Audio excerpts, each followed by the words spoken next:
হরে কৃষ্ণ, রাধে রাধে। তো আজকে ভগবানের ভোগ রান্না করেছে আমার মা।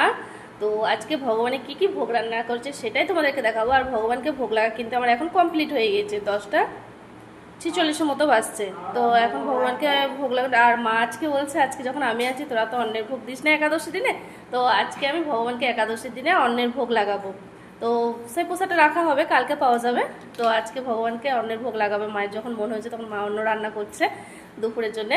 তো আমরা এমনিতে একাদশী দিনে ভগবানকে অন্ন দেওয়া হয় না, কারণ আমাদের বাড়িতে প্রসাদ পাওয়ার মতো কেউ থাকে না। মা বলছে বেশ ঠিক আছে, কালকে পাওয়া যাবে। আজকে আমি ঢেকে ঢুকে রেখে দেবো ভালো করে, তো কাল পাওয়া যাবে।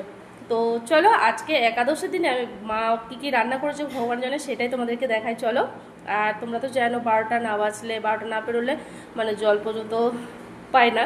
তো এখন ভগবানকে ভোগ লাগালো, এখন এই প্রসাদটা রেখে দিয়ে 12টার পরে কিন্তু আমরা প্রসাদ পাবো সবাই।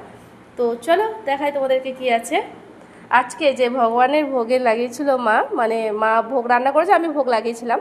তো আছে ফুলকপি ভাজা, আলুর চিপস ভাজা, এটা ঝুরি আলু ভাজা, এটা সাবুর পাঁপড় ভাজা, শসা, আর এখানে আছে তোমার তরমুজ, আর এখানে আছে সাবুর খিচুড়ি, 1 গ্লাস জল। প্রতিটা জিনিসে একটা করে তুলসী পত্র দিয়ে ভগবানকে ভোগ নিবেদন করেছিলাম। ভোগ দর্শন করলে দুর্ভোগ কাটে, তাই সকলে ভোগ দর্শন করে নাও। আর তোমাদের যদি ভালো লেগে থাকে, জয় জয় মহাপ্রসাদ কি জয় একবার বলে যে রাধে রাধে, হরে কৃষ্ণ, হরি বল।